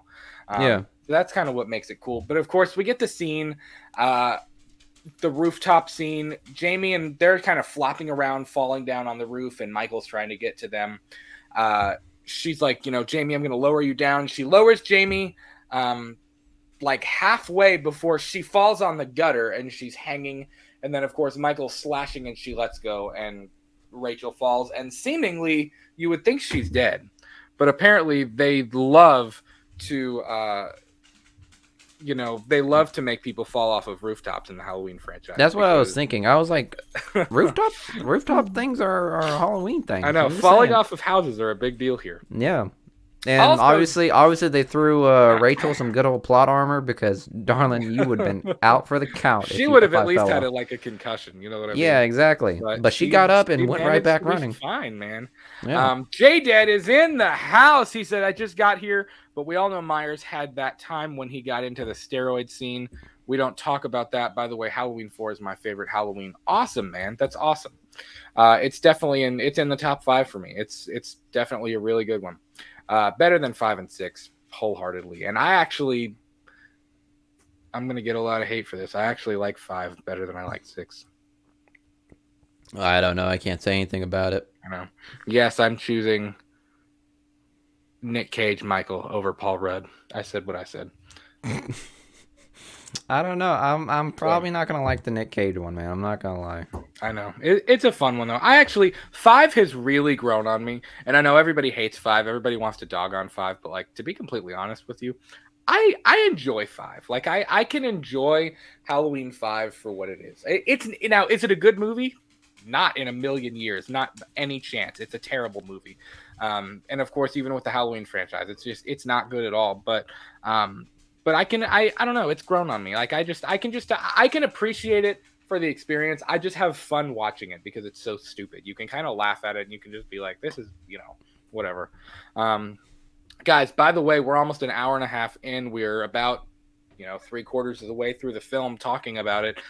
Please be sure to leave us a like. We just hit 300 subscribers. So if you are new, whether you're watching now, whether you're watching after the fact, please be sure to consider subscribing to our channel, and definitely leave this video a like and comment down below where Halloween 4 falls in your ranking and your thoughts on the film.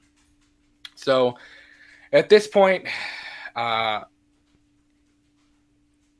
they run to the Rachel school. is seemingly dead. They get to the school, and here is a scene that's always bothered me. It's always bothered everybody. The pink mask scene. It's like the Ben Tramer mask all over again. Of course, Loomis finds Rachel. They go in the school. Loomis shoots out the lock, which he shoots the lock like 5 times. Which, by the way, open the school. I skipped out of that. Like, Loomis just left in like a good portion of the movie. He did. You know what I mean? He was kind of absent for that little bit, but I think he was kind of on the hunt. And of course, he was on the hunt of nothing then, because Michael was at the house with the rest of them. Yeah. But because Loomis leaves at the same time Meeker does, doesn't he? Yeah. I believe they leave the house. I think Loomis leave is the first. Loomis and was the Meeker's first to house leave, at and the then same Meeker left too. Yeah. Meeker was probably like, fucking good riddance. Please get out of here. Yeah, and then he's like, oh wait, that lynch mob's still out there. I got to do my job. So that's probably what was the case. Yeah. That's like every cop in Haddonfield. Crap, I got to do my job. I have to do my job at some point tonight. Yeah. But so they get to the school. And hold up. By the way, we missed a major point with the radio scene.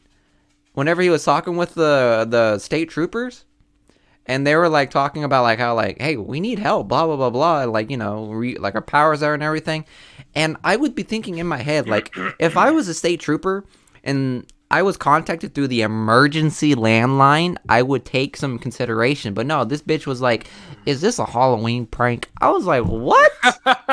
What? An official like state police channel, you would be like, is this a prank? Like, no, Like, it's not. no. It's a cop calling a cop. No, it's not a prank. Thank But you yeah, guys for keeping the chat going. Really appreciate it. Art says, I enjoy H5 too. I'm totally team Tina and Billy. Yeah, I don't know, man. It's just H5 has grown on me. Frank says he doesn't particularly prefer or particularly like H2O. I do like H2O, although I like the H2O film, but I gotta say H2O has my least favorite Myers of the franchise, and I know that's a lot, but I just don't I don't like that portrayal of Myers. I don't know. Frank also says H5 has its moments. Art says H2O's Nights. It's the Christmas movie of all Halloween movies. God, you got that right, dude. It doesn't feel Halloween, which it's set in California. So, I mean, like... Is it really? It's not going to feel Halloweenish. Oh. J-Dead says, the Thorn trilogy, 4, 5, and 6 is my favorite of all the Halloween series. It's not great, but they're fun AF. Dude, absolutely. And that's the thing. H4, I think, is the last one of... at least through H2O that you can say is really a good, like a decent movie. And again, Frank, you kind of hit the nail on the head, man. Anything with Pleasance is always worth watching. I mean, Donald Pleasance is really the anchor of 4, 5, and 6. He really is. I mean, he is what kind of keeps it grounded. He's what keeps it interesting for the most part. I mean, if you take Loomis out of these movies, it's like they're not that great. Yeah, you know what I yeah. mean? It's like I prefer to watch Loomis and Michael, and just having all these. I consider Jamie and all of them like side characters. You know what I mean? Yeah, that's fair. That's fair. Mhm. That's definitely fair. So of course the scene always bothered me in the hospital when Michael comes up on Loomis, and of course it was the wrong mask in the shot, and for God knows whatever reason they never changed it. It's a pink mask with blonde hair. It's like the Ben Tramer hair, but it's pink. It's friggin' pink. And of course, it's a split second. Honestly, most people would probably not even notice it. But if you're a Halloween fan, you know that it's just, it's there. And every time I watch that scene, I'm just like I just shake my head at it every single time I watched it. Yeah, I'm looking at it right now. It looks very terrible. Odd. Awful. Yeah. Yeah. I'm looking at the still, and it's so fucking hilarious how Loomis is just staring off into space, and Michael just like. If you guys know what I'm talking about, that like I'm watching the still picture right here, and yeah, Michael literally just like. Yeah, Art, exactly. He says the Teletubby Myers mask for real. Also, Art, Brad, you got to go to California before you diss the H1 and 2 locations are in Cali. Yeah, I know. I mean, they're filming. No, I'm sure California's dope. And I have nothing against California at all. I am an East Coast boy, I gotta say, but I have nothing against California at all. It just does. At least the difference is like, yes, H1 and 2 were filmed in Pasadena, but they at least tried to make them have a Halloween feel. I mean, there are scenes in the first Halloween film that you can see palm trees in the background. The cemetery scene where Loomis is walking and the guy's like, why do they do it?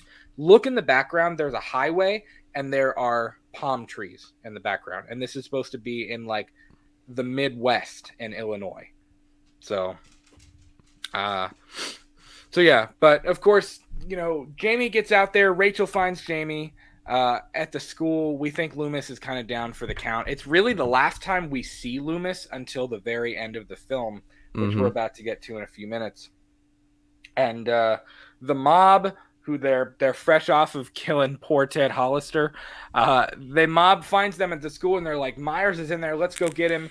And Rachel's like, no, the state police are on their way, just let them handle it. Like, just leave it alone. Just leave it alone. And I love how they just switch it off like that, because they're over here like, the sheriff ain't gonna do anything. But then when they heard know, state right? troopers, they're like, oh well, they're the big dogs. It's like what? Well, the one guy goes, "Come on, Earl, just let the police handle it or whatever," and he's like, "Sounds good to me. Let's go." And they get in Because the he's pretty truck much and drive. no, because they're really thinking in their head, they're like, fuck, we just killed the dude. I know, we they're should like, probably, we just we should killed probably hightail it out of here too. Yeah.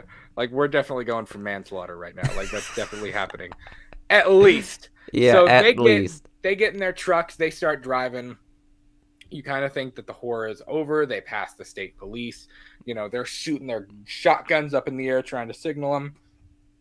And I always think it's funny because the cop is driving down the road and like the 5 state trooper cars go like they go past them because obviously they're on their way to Haddonfield. But one stops, but he goes to stop and he's like, it's like, good Lord, dude. Just like, Good car scene right there. Like, why did you have to skirt all the way down the entire road to stop at this truck? Like just hit Because the brake. they were pedal to the metal to get to Haddonfield, man. They finally understood like the seriousness of this. And one thing that Someone really understood. Someone read the memo. someone read the memo. Well, when it came to that, and the sheriff was the trooper was like, all right, well, there's a stop over there with all the other troopers, so just go over there, and he like leads them off. I wonder if that state trooper saw Michael Myers just like dangling on the tail end of the truck. You know what I mean? And Michael Myers definitely was not just like hunched over doing that. No, he was probably just like dangling, like his feet were so dragging on the gangly in this ground. movie. Could you imagine? Yeah. He was just like, That's what I imagine. Like that trooper was probably like, that doesn't look right. But we got to go find Michael Myers, so let's keep going. Yeah. So because that's one thing that really bothered me the most was like, you mean to tell me Michael Myers just like dangling behind that truck bed until one point he was like, you know what? Now's the time to do it. I know, so I was like, what? Why did you wait all that way to do that? Also, could you imagine the state troopers are like, that's just a prank. We don't need to worry about it. And that somebody's like, Scott, read this memo. And the guy just goes, get in the car. Get in the car. Like reading the memo is what it took. It's not Loomis, it's not Meeker, it's not Brackett. It's just like reading the memo. Yep. So, like you said, Michael's been chilling on the bottom of the car. He climbs up, kills the 2 dudes in the back. They have actually pretty cool scenes where they're trying to fight Michael in the back. And then Michael you have throws them off. And the last person to get killed, he did not notice any of that. You're talking about Earl. Yeah, there's Earl. people fighting and shooting guns on the back of your truck, and you just don't even notice. Like you're just cruising down the street with these 2 girls trying to get them to safety. I've like rode in the back of trucks. You can hear just as fine. So the fact that he didn't hear all that scuffle, that's some shit right there. Just saying. I don't know. And I'll tell you what, Earl's death is pretty dope too, because not only did Earl's driving, but Michael like reaches in the car and he like, I mean, you can tell it's a prosthetic kind of thing, but Michael like is ripping his throat. Like his fingers are like in and he's like ripping his neck or whatever. Yeah. And it's funny because Rachel gives no F's and she just opens the car and shoves him out of the car. And it's just like, I'm taking over, you know, and she's trying to knock Michael off. And I love it because he's hanging on the top and he's just like, wee, like on the top of the truck. Yeah. I mean, his body is just ragdoll at that point. It kind of looks, I don't know. It makes sense. It makes sense why Michael is just, that made me think even more that Michael is literally just dangling on the truck bed, just waiting for the moment. Because he was just like holding on for dear life. Like, props to him. I don't know if there's a good way to make that scene look cool. You know what I mean? Like, but there is. It looks. He doesn't look. I mean, it's a cool idea, but he just doesn't look cool in that scene because it's not like he's struggling. He's just like hanging on. Like, yeah, exactly. You know, it's kind of strange. And then that scene, like before she like finally stops the car, and like, well, I think if I remember correctly, when he like smashes his head on the window, I was like, ah. Oh, yeah, he smashes his head, and then she slams on the brakes, and he goes flying or whatever. Yeah, but the knife never leaves his hand. Like, he goes flying all that space, and the knife never leaves his hand. Art says, I love when he smashes his face against the windshield. Dude, that's a cool scene, too. It is. You know? And it's funny because you see it from opposite, and he's just like, boo. Like, you know? And he's just suddenly upside down, and his head is on the screen. Yeah. But Rachel, of course, slams the gas. She's like, die, you son of a bitch, or whatever. She hits him, And then suddenly, Meeker and Loomis and all of the cops and everybody shows up at that exact spot. And I'm like, bro, none of you saw any of that happening, but you just magically, Loomis is there, everybody's there. No, it was the trooper. It was that trooper that saw the back of the truck because they met up. They met up at the school, and Loomis gets up, wondering he's like, "Where's Michael?" And all the troopers like, "Well, yeah, where is Michael?" And then the trooper that just got there, he was like, "I just saw a guy dangling behind a truck bed. You think that could be him?" And Loomis is like, "Get in the truck now. Get in the car. We gotta go." And that's how they figured it out. That trooper was like, 1 + 1 = 2. That's him. That's like. That's what I'm thinking. It's like the cop from Smokey and the Bandit, put the evidence in the car. What do you mean, put the evidence in the car? Like, that's how as soon as the guy was like, there was a guy on the back of the truck, Loomis is like, and he just runs and gets it. And Loomis is like, he's tired. He's still half drunk from drinking. Yeah. The half a bottle of Jack with Jack Sayer in the truck. So he's literally thinking in his head, he's like, and I'm the one that lost my license. Fuck, these guys are idiots. Let's go. These people are terrible. They need to hire better cops here. So magically they all show up, and of course Rachel's like, Jamie, stay in the car. First of all, again, why would you leave her? Why? You know they're all gonna run down to this crime scene. Why would you leave her in the car alone? So Jamie, of course, not listening, gets out. She walks over to Michael, and she grabs his hand. This guy's been trying to kill you all night. You know he's your crazy uncle who's been locked up for the last 10 years. Mm-hmm. Tried to kill your mom. Now he's trying to kill you. And you're just going to go be like, are you okay? It's her only family, man. It's her only, because Rachel didn't embrace her as family. So Jamie was like, you know what, this is my family. It's trauma. Yeah, it's the PTSD. It's the trauma. She's got to have some kind of family. And of course, you get the classic Michael sit up scene. He's got the knife and he sits up, and they're like, "Get down, Jamie!" And they start shooting. And dude, they unload on Michael. Like they go at it and friggin' load on him. And no one aims for the fucking head. I know, right? And he falls in the mine shaft last time we see Myers. And of course, I know, and you'll kind of see this, Miguel. I don't want to spoil it for you because there's actually a big thing that happens there that they change. They kind of ever so slightly change. Like, there's one big thing in the opening of Halloween 5 that is different in the opening of 5 versus the opening to 4, because it basically happens the same thing, but they add something that didn't happen after Myers falls in the mine shaft. So we basically does he get resurrected by a bunch of witches? No, you'll see when we watch H5. Surprises. I gotta leave something for you. Gotta keep you on your toes. Even though you just spoiled me a death, that's fine. I did spoil you a death. I didn't mean to. I'm sure you saw that coming, though. Come on. Yeah, I figured. They'd probably retcon her or something. That's what I was thinking. Yeah. So obviously we get to the end of the film. The parents, which, good Lord, these parents are terrible too. They need to get new cops and new parents in this town because these poor parents were at a Halloween party, and you're telling me you had this stay-at-home order, you knew a serial killer was on the loose, and you've just been like, oh, we just got home. You just got home to go find your kids. Like, get out of here. You're terrible. Yeah. So of course they get home.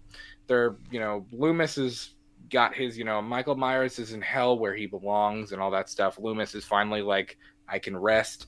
And they go to put Jamie in the bath. They turn the water on.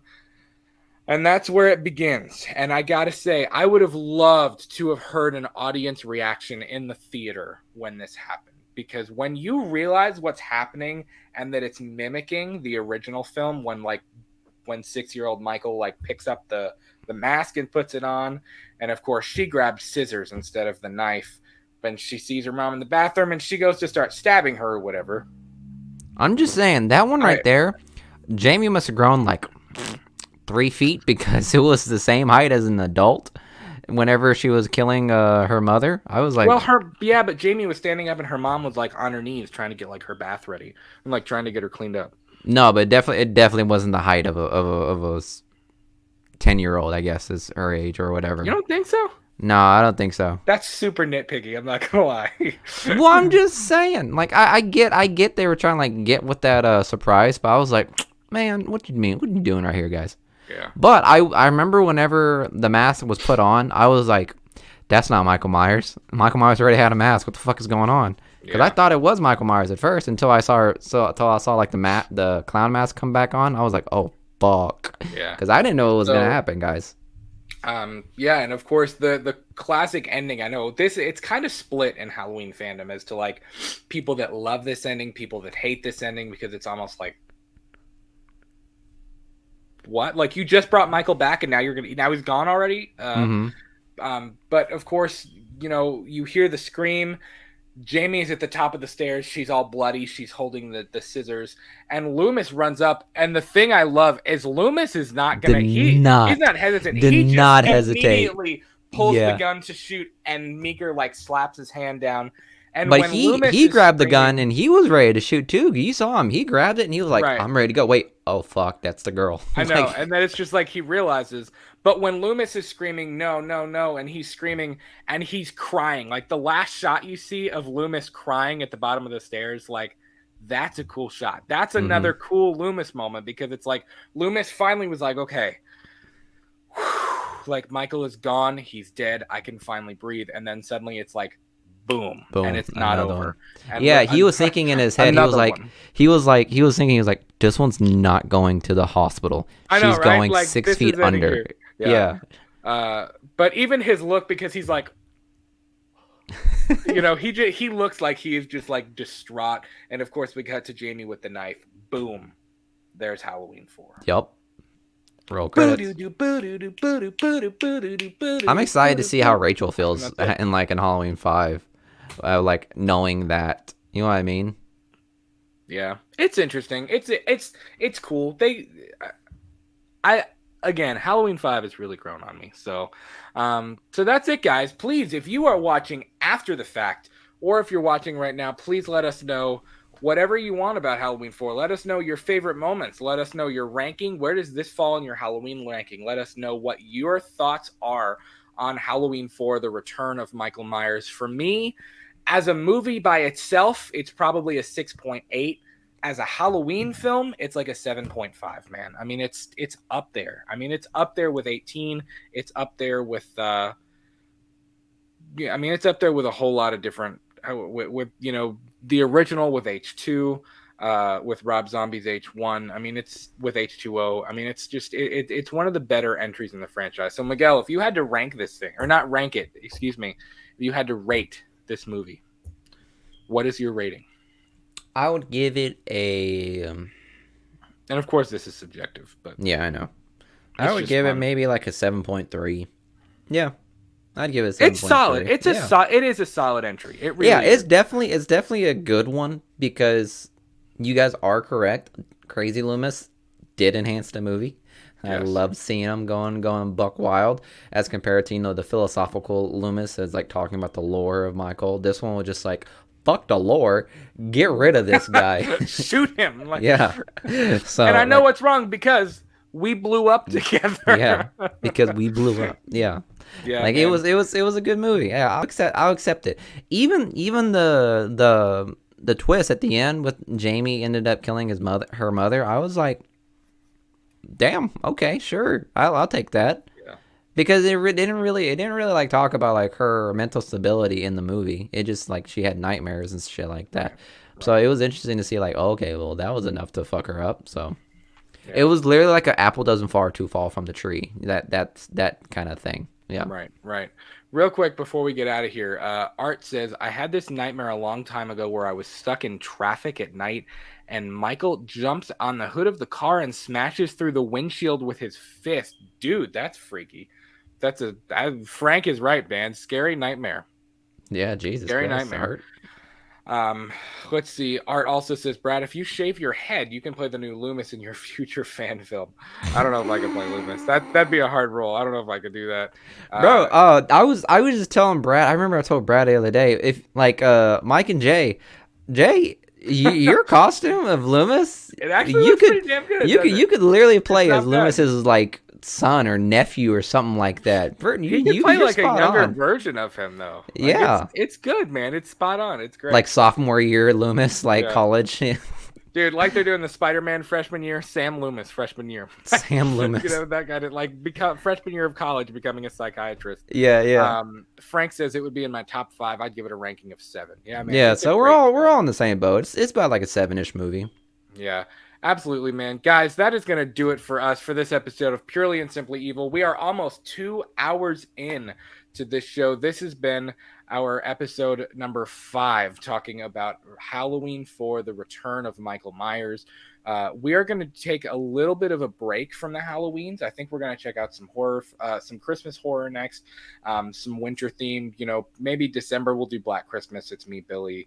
Maybe Gremlins in there. We'll get a couple of different Christmas ones in there, and then of course even in January and February we'll maybe hop back to some of the Halloweens. We'll get to The Shining, Doctor Sleep. We'll get into some of those films. If you have any suggestions for Christmas horror films, cheap Christmas horror film, cheap winter horror film set in the winter time, set in the snow, please tweet them at us at We Talk the Movies, or send us a DM on Instagram at the same handle, and we would be glad to watch those and do a review for them, whether we've seen it or not. So, guys, thank you so much. There are people in the chat. You all are wonderful. We're so glad for you guys, and we're so thankful for you and what you guys do for our show. Again, please consider subscribing to our channel if you have not already. Be sure to leave this video a like. Take it easy. New episodes of Let's Talk Movies podcast premiere every single Monday and Friday at 8 p.m. Eastern Standard Time. We love you. Have a great weekend. We'll talk to you soon. Peace. Peace. Evil returns. He's a roach!